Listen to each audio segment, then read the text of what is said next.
നമുക്ക് പ്രാർത്ഥിക്കാം.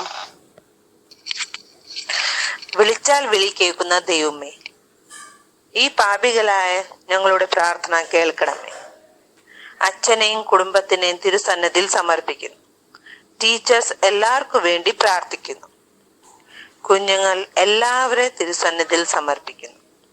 പ്രാർത്ഥന കേട്ടതിനായി സ്തോത്രം. സർവ്വതും യേശു അപ്പച്ചന്റെ നാമത്തിൽ തന്നെ. ആമേൻ. Good morning, students. Today we learn our new lesson, lesson 14. Lesson name: Sing praises to the Lord. And അതിന്റെ അർത്ഥം ദൈവത്തിന് കീർത്തനം പാടുക. Lesson aim to understand that for the entire benefits God does to us, we should praise the Lord. ഈ ലെസന്റെ aim. ഈ ലെസണിൽ ഒരു small story ഉണ്ട്, ഞാൻ അത് പറയാൻ പോകുന്നത് ശ്രദ്ധിച്ചിരുന്ന് കേൾക്കണം. പാഠം 14. ഇന്ന് നമ്മൾ പഠിക്കാൻ പോകുന്നത് യോസെഫിന്റെ കഥയെ പറ്റിയാണ്. ഇസ്രായേലും മിസ്രയും 2 രാജ്യങ്ങളാണ്.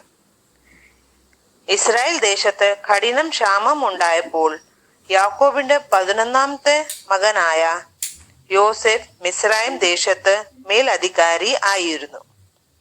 യോസെഫ് തന്റെ സഹോദര കുടുംബാംഗങ്ങളെയും പിതാവായ യാക്കോബിനെയും മിസ്രൈമിലേക്ക് വരുത്തി താമസിപ്പിച്ചു.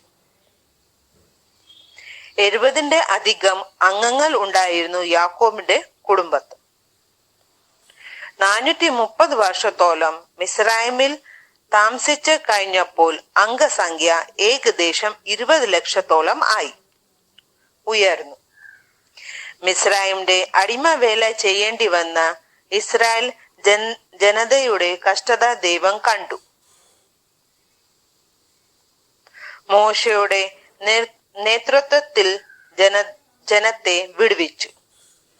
അവരുടെ ലക്ഷ്യസ്ഥാനമായ കനാൻ നാട്ടിലേക്ക് യാത്ര ചെയ്യുന്ന സന്ദർഭമാണ് ഇന്നത്തെ വേദഭാഗത്തിൽ നമ്മൾ കാണുന്നത്. ചെങ്കടൽ പിളർന്നു. ഇരുവശത്ത് മതിലായി നിൽക്കവേ ഇസ്രായേൽ ജനം ഉണങ്ങിയ സ്ഥലത്ത് കൂടി കടന്നുപോയി.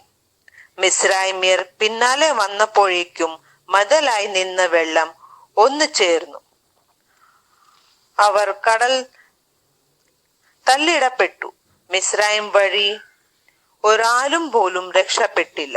യഹോവ ഇസ്രായേൽ മക്കൾക്ക് വരുത്തിയ ജീവരക്ഷയെ ഓർത്ത് ജനം ദൈവത്തിൽ വിശ്വസിച്ചു. അവർ പാടി ദൈവത്തെ സ്തുതിച്ചു. മോശ ആരായിരുന്നു? ഇസ്രായേൽ ജനത്തിന്റെ നേതാവായിരുന്നു മോശ. ഇസ്രായേൽ മക്കൾ യാക്കോബിന്റെ പരമ്പരയായിരുന്നു. ഇസ്രായേൽ മക്കൾ ആരായിരുന്നു? യാക്കോബിന്റെ പരമ്പര. ഇസ്രായേൽ മക്കളായിരുന്നു യാക്കോബിന്റെ പരമ്പര. ഈജിപ്തും കനാൻ നാട്ടിനും ഇടയ്ക്ക് ഉള്ള കടലാണ് ചെങ്കടൽ എന്ന് അറിയപ്പെടുന്നത്. ഈജിപ്തും കനാൻ നാട്ടിന്റെ ഇടയ്ക്കുള്ള കടലിന് എന്തോ പേര് പറയണേ? ചെങ്കടൽ. ഫർവോൻ മിസ്രൈമിന്റെ രാജാവായിരുന്നു. ഈ കഥയിൽ നാം എന്താണ് മനസ്സിലാക്കുന്നത്? ഈ കഥയിൽ മോശ ഇസ്രായേൽ മക്കളെ രക്ഷിച്ചു. അതേപോലെ നാം ഓരോരുത്തരും ആരെങ്കിലും കഷ്ടതയിൽ അകപ്പെട്ടാൽ നമ്മൾ അവരെ രക്ഷിക്കണം. ഇസ്രായേൽ മക്കൾ മിസ്രൈം വിട്ട് യാത്ര ചെയ്യുവാൻ ഉള്ള കാരണം എന്തായിരുന്നു? ഇസ്രായേൽ മക്കൾ മിസ്രൈമിൽ കഠിന വേല ചെയ്യേണ്ടി വന്നു. അവിടെ നിന്ന്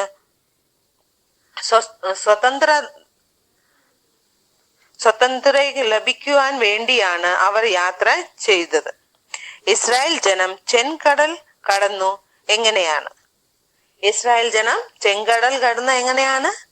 ദൈവിക കൽപ്പന പ്രകാരം മോശെ തന്റെ കരം കടലിന്മേൽ നീട്ടി. ദൈവം ശക്തിയുള്ള കിഴക്കൻ കാറ്റ് അടുപ്പിച്ചു. കടൽ 2ആയി വേർപിരിഞ്ഞു. നമ്മുടെ ഇന്ന് ഈ കഥ ഇവിടെ അവസാനിക്കുന്നു. കഥ നിങ്ങൾക്ക് മനസ്സിലായി? ശ്രദ്ധിച്ചു കേട്ടെങ്കിൽ മനസ്സിലായി എന്ന് വിചാരിക്കുന്നു. ഈ ലെസണില് 2 മെമ്മറി വേഴ്സ് ഉണ്ട്, ശ്രദ്ധിച്ചിരുന്ന് പഠിക്കുക. ഒരു പാട്ടുണ്ട്, എല്ലാം പഠിക്കണം, എഴുതി നോക്കണം ക്വസ്റ്റ്യൻ ആൻസർ ഒക്കെ. ഞാൻ ക്വസ്റ്റ്യൻ ആൻസർ പറയാൻ പോകുന്നു, ശ്രദ്ധിച്ചിരുന്ന് കേൾക്കുക. Week 1 14th lesson week 1 page number 85 first question. Why did the people of Israel travel out of Egypt? Answer, the Israelites were forced to do hard labor in Egypt. So they wanted to get out.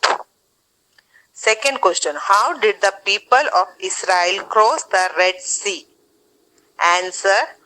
Moses stretched out his hand over the sea as God commanded. The Lord drove the sea back with a strong east wind. The waters were divided. The people went through the sea on dry ground. Next, fill in the blanks. I will sing to the Lord, for he is dash. Answer, highly exalted. Second one, the Lord is my strength and my defense. He has become my dash. Answer, salvation. Third one, he is my God, and I will dash him, my father's God, and I will dash him. First blank means praise. Second one, exalt. Fourth one, your right hand, O Lord, was majestic in power. Your dash, O Lord, shattered the enemy. Answer, right hand. Fifth one, the Lord drove the sea back with dash. Blank and turned it into dry land. The Israelites went through the sea on dry ground. At daybreak the sea went back and covered the Egyptians and killed them. Answer, a strong east wind. Sixth one, who is like you, majestic in holiness, awesome in glory, working wonders? Answer, hence we should sing to the Lord and praise him. Memory verse. This lesson study. First memory verse 85-86 page number. Praise the Lord, my soul, all my inmost being. Praise his holy name. Praise the Lord, my soul, and forget not all his benefits. Psalm 103 verses 1-2. Memory verse. Next, second week, page number 87, true and false. The first one, the descendants of Jacob came to be known as the people of Israel. Answer, true. The children of Israel had no crisis at all during this journey to Canaan. Answer, false. As the Egyptians followed the children of Israel, they also crossed the Red Sea. Answer, false. The children of Israel sang praises to the Lord, who prepared the way across the Red Sea. Answer, true. The passage showing the children of Israel singing praise to the Lord as in Exodus. Answer, false.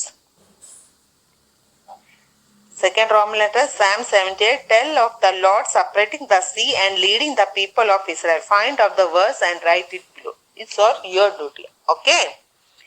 ഈ ലെസണിൽ ഒരു song ഉണ്ട്. അത് നിങ്ങളുടെ mummy parents ഒക്കെ വീട്ടിൽ prayer ചെയ്യുമ്പോൾ പാടുന്ന കേട്ടിട്ടുണ്ടായിരിക്കും. ഞാൻ ഈ പാട്ട് പാടി കേൾപ്പിക്കാം, നിങ്ങൾ കേട്ടിട്ടുണ്ടോ എന്ന് ഓർത്ത് നോക്കണം. മുന്നിൽ ചെങ്കടൽ, പിന്നിൽ ഫറവോൻ സൈന്യം, എല്ലാം തകർന്നു, ഇനി ജീവിതം വേണ്ട, വിചാരങ്ങളെല്ലാം മുന്നമേ അവൻ അറിഞ്ഞവനുള്ളിൽ ആശകളേകി, വഴി നടത്തി എത്ര അതിശയമായി, നന്ദിയുണ്ടെന്നു നാഥ നിൻ കൃപ മതി, എല്ലാം നന്മയ്ക്കായി നൽകൂ നല്ല നാഥനേ. കേട്ടിട്ടുണ്ട് ഈ പാട്ട് നിങ്ങൾ വീട്ടിൽ പാടുന്നത്. ഇതിന് ഇംഗ്ലീഷ് വേർഷൻസ് താഴെയുണ്ട്. Red Sea ahead and army of Pharaoh behind. All template now, no need for life anymore. All thought to him in advance. no and assured hope within. How amazingly he guards and guides. Thank you, Lord, your grace is sufficient. അത് ഇംഗ്ലീഷാണ്. ആ പാട്ടിൻ്റെ മലയാളം പാട്ടിൻ്റെ English version. അങ്ങനെ ഇവിടെ നമ്മുടെ 14ാമത്തെ lesson തീർന്നു. നമുക്ക് പ്രാർത്ഥിക്കാം.